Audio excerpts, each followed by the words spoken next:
சிவராத்திரியை பாவ புண்ணியங்களுக்கு மட்டுமே கணக்கெடுத்து அதை தள்ளக்கூடிய ஒரு மிகப்பெரிய ஒரு மகத்துவமான ஒன்று. நம்மளோட பாவ புண்ணியம் ஒன்று. ரெண்டாவது, நம்ம நினைக்கிற காரியம் நடக்கும். விரதம் ராத்திரி வரைக்கும் இருக்கணும், ராத்திரி முடிந்து அடுத்த நாளும் முழித்து இருக்கணும், மத்தியானம் தூங்கப்படாது, அதுக்கப்புறம் ராத்திரி தான் தூங்கணும். அப்படிங்கிறது தான் ஏகாதசிலையும் சொல்லப்பட்டிருக்கு, சிவராத்திரியும் சொல்லப்பட்டிருக்கு. உத்திராடம், திருவோணம், அவிட்டம் இந்த இதுல சஞ்சாரம் பண்ணும்போது மட்டும்தான் சிவராத்திரி வரும். அம்மா அப்பாவோட பக்தியோ அனுகிரகமோ இல்லாமல் நீ எந்த பெரிய கடவுளை பிடிச்சாலும் பிரயோஜனம் கிடையாது. எது தெரிந்து தெரியாம பண்ண பாவத்துக்கு மட்டும்தான் இங்க மரியாதை. அதாவது மாயத்துல கூட நீங்க தெரிந்தும் பண்றது தெரியாம பண்றதுன்னு ரெண்டு. எப்படி சொல்றீங்க அப்படின்னு கேட்டா, அந்த விதியில எவ்வளவு பக்குவம் வரணும், ஆயுளுக்குள்ள ஒருத்தனுக்கு பக்குவமே வராமையே போய் சேர்த்துருவாங்க.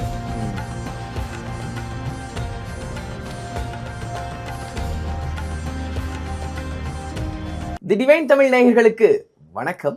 நான் விஜய் அரிகரசுதன். இன்னைக்கு நம்ம கூட இருக்கிறது யாருன்னு பார்த்தீங்கன்னா, ஆக்டர் அண்ட் ஆஸ்ட்ரோ பிளானட் அனலைசரான ஸ்ரீராம் சந்திரசேகர் அவர்கள் தான் இருக்காங்க. வணக்கம் சார். வணக்கம். ஸ்ரீமாதா ஆயுள் தேகி, தனன் தேகி, வித்யான் தேகி, மாகேஸ்வரி, சமஸ்த அகிலம் தேகி தேகிமே புவனேஸ்வரி, சர்வம் புவனேஸ்வரி. இப்போ சிவராத்திரி வரப்போகுது. சிவராத்திரி வந்ததுக்கப்புறம் தான் எப்படி நம்மளோட வாழ்க்கையில் ஒரு ஒளி பிறக்குமோ, இந்த கிளைமேட்டுக்கு அப்போ தான் ஒளி பிறக்கும். அது வரைக்கும் குளிர் தாங்க முடியாது. சிவபெருமான் அருள் புரிஞ்சு அதுக்கப்புறம் தான் சிவசிவான்னு போகணும். ஆமாம், சிவசிவான்னு தான் போவோம் அப்படின்னு சொல்லுவாங்க. இந்த சிவராத்திரியை பொறுத்த வரைக்கும் அந்த ஒரு ராத்திரிக்கு மட்டும் என்ன அப்படி ஒரு விசேஷம்? வருடத்தின் முதல் சிவராத்திரி அது, அதுவும் மகா சிவராத்திரி. அப்படி இருக்கும் பொழுது அந்த சிவராத்திரியை மக்களாகிய நாம் எப்படி அணுக வேண்டும்? இதான் கேள்வி. அதாவது சிவன் என்றாலே பாவத்தை போக்குறவர். அதாவது பாவ புண்ணியத்துக்கு சந்தோஷத்தையும் காக்கிறதுக்கும் கடவுள் வைகுண்ட பெருமாளா இருந்தாலும், நம்மளோட கணக்கை தீர்த்து உள்ள தள்ளுறது டிக்கெட் ஓகே அப்படின்னு தள்ளுறது சிவன். அதனாலதான் அழித்தல் அவரை சொல்லப்பட்டிருக்கு. எல்லாருமே இந்த கேள்வியை பின்னாடி கேளுங்க, நான் இதை சொல்லிடுறேன். எல்லாருமே படைத்தல், காத்தல், அழித்தல், இது மூணு தான் தெரிஞ்சிருக்கு. இதை தாண்டி ரெண்டு இருக்கு. இது நம்ம பின்னாடி பேசுவோம். அதனால சிவராத்திரியை பாவ புண்ணியங்களுக்கு மட்டுமே கணக்கெடுத்து அதை தள்ளக்கூடிய ஒரு மிகப்பெரிய ஒரு மகத்துவமான ஒன்று. உத்தராயண புண்ணிய காலத்துல சிவராத்திரி வரும். தட்சிணாயன புண்ணிய காலத்துல முடிகிற சமயத்துல வைகுண்ட ஏகாதசி வரும். நல்லா அதில் பார்த்தீங்களா, ஹரி சிவனும் எந்த அளவில் ஒத்துமைங்கிறது இதுல தெரியும். உத்தராயண புண்ணிய காலத்துல முதல்ல இவர் வந்துடுவார், தட்சிணாயன புண்ணிய காலத்துல முடிகிற சமயத்துல அவர் வருவார். அப்போ இது ரெண்டுக்கும் உள்ள ஒரு ஒற்றுமை. அதாவது ஹரி சிவனும் ஒன்று, ஹரியாயிரம் வாயில மண்ணுன்னு சொல்ற மாதிரி நம்மளோட சிவனோட தானு இது சிவராத்திரியை ஏன் நம்ம பெருசா சொல்லப்பட்டிருக்கு அப்படின்னா, நம்மளோட பாவ புண்ணியம் ஒன்று. ரெண்டாவது, நம்ம நினைக்கிற காரியம் நடக்கும். ரெண்டு. மூணாவது, நம்மளோட இது அதாவது விரதம் அப்படின்னு கற்றுக்கொள்கிற ரெண்டே விஷயம். ஒன்று சிவராத்திரி, இன்னொன்று ஏகாதசி. மற்றதெல்லாம் நம்ம எப்படி வேணாலும் சமாளிச்சிடலாம். இப்போ நீங்கள் பங்குனி உத்திரம்லாம் பார்த்தீங்கன்னா ராத்திரி கூட இருக்கணும்னு அவசியம் இல்லை, ஒரு குறிப்பிட்ட நேரம் இருந்துட்டா போதும். ஆனால் இது அப்படி கிடையாது. ராத்திரி வரைக்கும் இருக்கணும், ராத்திரி முடிந்து அடுத்த நாளும் முழித்து இருக்கணும், மத்தியானம் தூங்கப்படாது, அதுக்கப்புறம் ராத்திரி தான் தூங்கணும். அப்படிங்கிறது தான் ஏகாதசிலையும் சொல்லப்பட்டிருக்கு, சிவராத்திரியும் சொல்லப்பட்டிருக்கு. சரி. ரெண்டாவது, சிவராத்திரி என்ன இன்னொரு விஷயம்னு பார்த்தீங்கன்னா, அஸ்ட்ராலஜி ரீதியில் என்னன்னு பார்த்தீங்கன்னா, மேஷம், ரிஷபம், மிதுனம், கடகம் இந்த ஒரு இருக்கிறது ஒரு இதில் அந்த காலகட்டம் அப்படியே நம்ம சக்கராசா பார்த்துட்டு வரும்போது, மகரத்தில் சந்திரன், உத்திராடம், திருவோணம், அவிட்டம் இந்த இதில் சஞ்சாரம் பண்ணும்போது மட்டும்தான் சிவராத்திரி வரும். சரி. அப்போ உத்தராயண புண்ணிய காலத்தில் வரக்கூடிய அந்த சிவன், அதாவது சூரியன் அப்படின்னு வச்சுக்கோங்க, அந்த அம்பாலான சந்திரன் சேர்ந்து ஐக்கியமாகக்கூடிய ஒரு மிகப்பெரிய மகத்துவம் தான் சிவராத்திரின்னு சொல்லப்பட்டிருக்கு. இப்போ இந்த சிவராத்திரி காலங்கள் நெருங்க நெருங்க நம்ம என்ன மாதிரியான ஒரு விரத முறைகளை கடைபிடிக்கணும்? சிவனுக்காக ஒரு விரதம் இருக்கணும் அப்படின்னா என்ன மாதிரியா இருக்கும்? சிவராத்திரியா இருந்தாலும் சரி, வைகுண்ட ஏகாதசியா இருந்தாலும் சரி, ரெண்டுமே வந்து கடகாத்திரமான விரதம்னு சொல்லப்பட்டிருக்கு. ஏன் அப்படின்னு கேட்டா, தண்ணி கூட எடுக்கக்கூடாது. ஆக்சுவலா நல்ல ஒரு இந்துவான இருந்தா, என்னால முடியலங்க, என்னால வந்து ஏதாவது ஒரு பழம் எடுத்துக்கலாமா, அப்ப எனக்கு சிவன் அனுகிரகம் பண்ண மாட்டாரா? காலையில சாப்பிட்டுட்டு சாயங்காலம் ஃப்ரூட்ஸ் எடுத்துக்கலாமா, அப்ப எனக்கு சிவன் அனுகிரகம் பண்ண மாட்டாரான்னா, இதுக்கெல்லாம் நான் இது சொல்ல முடியாது. எடுத்துக்கிறவங்க எடுத்துக்கலாம், அதுக்கான பலன் கண்டிப்பா கிடைக்கும். ஓகே.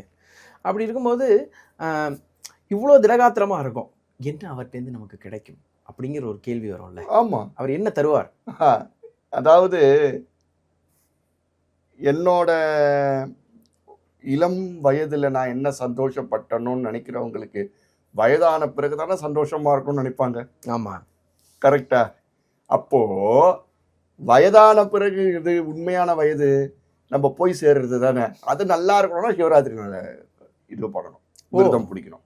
அப்படி இருந்தா நம்மளை வந்து சிவனே கூட்டு போயிடுவார். ஆமா, அதாவது அழித்தலோட அதிகாரி இல்லையா, சுடுகாட்டுல தானே அவர் இருக்காரு. அப்போ நம்ம என்னத்தை நம்ம பாவம் செஞ்சோமோ அந்த பாவத்தோட ஒரு மேனேஜ் பண்ணக்கூடிய ஒரு மிகப்பெரிய ஒரு ஆற்றல் வந்து சிவனுக்கு தான் இருக்கு. ஓகே. இப்போ சிவ பக்தர்கள் நிறைய பேர் இருப்பாங்க, ஆனால் சிவனை புதுசாக பார்க்குறவங்க அப்படின்னு இருக்கும்ல, அவரை போய் புதுசாக வழிபடுறவங்க இந்த சிவராத்திரியில் என்ன மாதிரியான விஷயங்களை கடைப்பிடிச்சா அவரோட பக்தர் ஆயிடுவாங்க? அதாவது புதுசாக வரவங்களை கேட்குறீங்க? ஆமாம். இன்ட்ரெஸ்ட் எப்படி வரும் அப்படின்னு கேட்டிங்கன்னா, அவங்க மிராக்கள் நடக்காமல் இன்னைக்கு யாருக்குமே இன்ட்ரெஸ்ட் வராது. இதுதான் உண்மை. மிராக்கள்னு ஒரு விஷயம் நடக்கலன்னு வச்சுக்கோங்க தம்பி, இன்னைக்கு வந்து பக்தி வராது. எல்லாருமே ஒரு எதிர்பார்ப்பை நோக்கி தான் போயிட்டு இருக்கோம். ஆனால் புதுசாக வரவங்க என்ன பண்ணணும் அப்படின்னு கேட்டிங்கன்னா, ஒன்றுமே தேவையில்லை. பஞ்சாட்சர ஜபம், ஓம் நம சிவாயனோட ஒரு மகத்துவமான ஒரு ஜபம் எங்கேயுமே கிடையாது. இன்னொரு ஜபம்லாம் உண்டு. சிவைய நம்ம என்னம சிவ மசிவ என்ன வய நம்ம சி நம்ம சிவைய. சிவைய நம்மவே மாற்றி மாற்றி வருது. ஆமாம், சிவைய நம்ம நீங்கள் கேட்டிருப்பீங்க, அந்த சாங்கில் கூட வரும். அதால் இந்த மாதிரி இவ்வளோலாம் இது பண்ணாமல் இந்த மாதிரி ஒரு பஞ்சாட்சர ஜபத்தை மட்டும் முதல்ல விநாயகரை வேண்டிக்கணும், இஷ்ட தெய்வத்தை வேண்டிக்கணும், குலதெய்வத்தை வேண்டிக்கணும், இஷ்ட தெய்வத்தை வேண்டிக்கணும், அம்மா அப்பாட்ட ஆசீர்வாதம் வாங்கணும். அம்மா அப்பாவோட பக்தியும் அனுகிரகமும் இல்லாமல் நீ எந்த பெரிய கடவுளை பிடிச்சாலும் பிரயோஜனம் கிடையாது. அம்மா அப்பாவோட அனுகிரகம் இருந்து இந்த ஒரு பஞ்சாட்சர ஜபத்தை செய்யும் போது அதாவது சிந்தினா என்ன, சிந்தனையே வந்து வைக்கணும். அதுதான் வெரி இம்பார்ட்டன்ட்டு. அதாவது ஒரு கதை கூட சொல்லப்பட்டிருக்கு. நாராயணர் காத்தால ஒரு வாட்டியும் சாயங்காலம் ஒரு வாட்டியும் ஒருத்தர் சொன்னாராம். நாரதர் வந்து என்ன இவர் என்ன நாளைன்னு சொல்கிறேன், நான் எப்போ பார்த்தாலும் சொல்லிக்கிட்டு இருக்கேனே, எனக்கு வந்து பக்தி இல்லையா அப்படின்னும் போது அகஸ்தியர் என்ன பண்ணாராம், இவ்வளோ பெரிய நல்லெண்ணெய் சட்டி எடுத்துகிட்டு வந்து நீ சுற்றிட்டு வாடினாராம். அந்த நல்லெண்ணெய் சட்டி கீழே தண்ணி எண்ணெய் உழுதுறக்கூடாது அப்படிங்கிற இதுலேயே அவர் நாராயணர் சொல்ல விட்டுட்டார். ஃபுல் கான்சென்ட்ரேஷன் அதில் போயிடுது. அப்போ என்ன சொல்லப்படுது அப்படின்னு கேட்டிங்கன்னா, எங்க வந்து நம்ம சிந்திக்கிறோமோ ஓகேவா, அதுல தான் இந்த இது அம்மா சுவாமி வந்து உக்காருதுன்னு சொல்லப்பட்டிருக்கு. அது வந்து நாராயணரா இருக்கட்டும், ஈஸ்வரனா இருக்கட்டும், முருகரா இருக்கட்டும், எல்லாமே நம்மளோட இந்த அமைப்புகள் எல்லாமே ஞானிகள் ரிஷிகள் எதுக்கு சொல்லப்பட்டிருக்கு அப்படின்னா, நம்மளோட ஞானத்தை வளர்த்துக்கக்கூடிய ஒரு ஃப்ளேவர். ஒவ்வொன்றும் ஒவ்வொரு விஷயத்த கொடுக்கப்படுதுங்கிறது தான் ஞானத்தை வளர்க்கறதுக்கு தான் இந்த இவ்வளோ ஒரு வர்ஷிப்பை சொல்லப்பட்டிருக்கு. ஸோ அப்படிப்பட்ட இதுல சிந்தியோட நல்லா சிந்திச்சு அந்த ஒரு ஜபத்தை பஞ்சாட்சர ஜபத்தை செய்யும் மாணியில் எல்லா பாவங்களும் நீங்க ஒரு புண்ணிய விஷயத்துக்கு போவீங்க. சரி, அப்போ என்ன எல்லாருக்கும் டவுட் வரும், அப்ப இந்த சிவராத்திரிக்கு நம்ம இப்படி இருந்துருவோம், அடுத்த சிவராத்திரிக்குள்ள நம்ம எல்லாம் மட்டும் திருப்பி அடுத்த சிவராத்திரிக்கு இப்படி இருப்போம், அது திருப்பி அடுத்த சிவராத்திரி வருது, அதுக்கு திருப்பி ஒரு விரதம் இருந்துட்டோம்னா அது பண்ண விஷயங்கள்லாம் அந்த கணக்கு கிடையாது. புரியுது. அதாவது தெரிந்தும் தெரியாமலும் அறிந்தும் அறியாமலும்னு ஐயப்பனோட இதுல வரா மாதிரி ம். எது தெரிந்து தெரியாம பண்ண பாவத்துக்கு மட்டும்தான் இங்க மரியாதை. ம். எல்லாரும் தவறு பண்ணுவாங்க. நீங்க பண்ண மாட்டீங்களா? நான் பண்ண மாட்டேனா? கண்டிப்பா. நம்ம என்ன மகா பெரிவாளா, ரமண மகரிஷியா, ராகவேந்திரரா? யார் நம்ப ஒரு சாதாரண மனிதர். ம். ஆனாலப்பட்ட விஸ்வாமித்திரரே தழுதழுத்து போயிட்டாரு. ம்.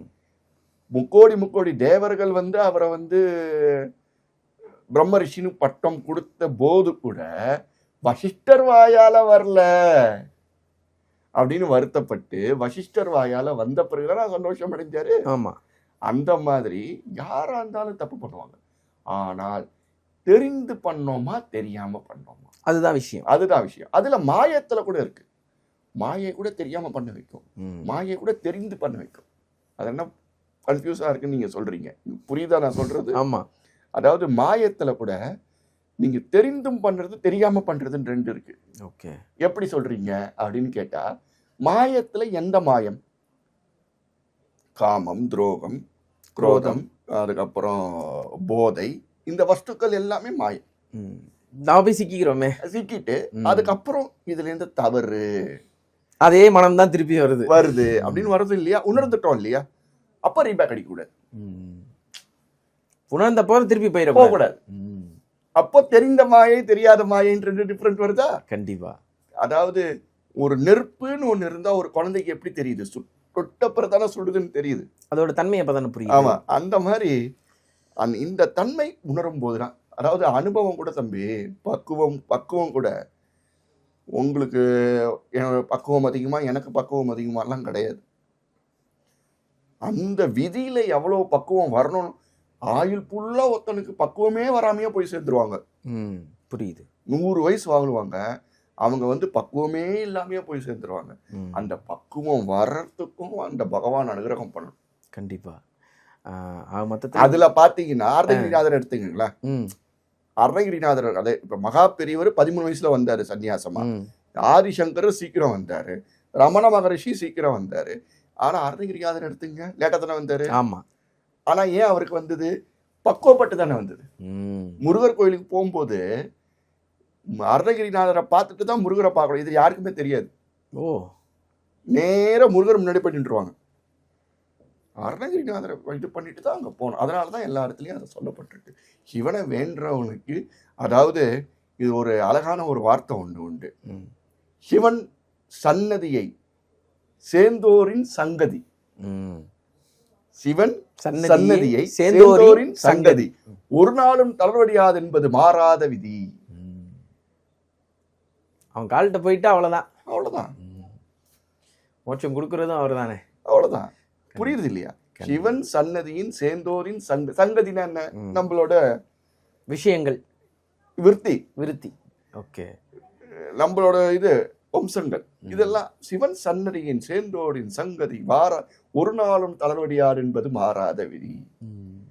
ஒரு மந்திரமும் தெரியலன்னா நமச்சிவாய மட்டும் சொல்லுங்க.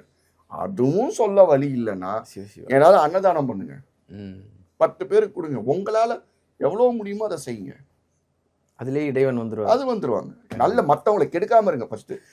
அதாவது இவன் வளர்றானாங்கிற ஒரு யோசனை இல்லாமல் இருந்துட்டாலே, மத்தவனோட யோசனை இல்லாம இருந்துட்டாலே நீங்க பல சிவராத்திரிக்கு இருந்த மாதிரி அர்த்தம். ஓ, ஓகே. மொத்தத்தில் இந்த சிவராத்திரி எப்படி இருக்க போகுது அப்படிங்கிறதுக்கு ஒரு அற்புதமான விளக்கம் கொடுத்து, புதுசாக உள்ளவங்களுக்கு சரி நான் சிவராத்திரிக்கு போகிறேன் அப்படின்னு உள்ளவங்களுக்கு ஒரு தெளிவையும் கொடுத்துருக்கீங்க. உங்களுக்கும் உங்கள் கருத்துக்கும் நன்றி. ஸ்ரீமாதா ஆயுள் தேகி தனந்தேகி வித்யாந்தேகி மாகேஸ்வரி சமஸ்த அகிலம் தேகி தேகி புவனேஸ்வரி.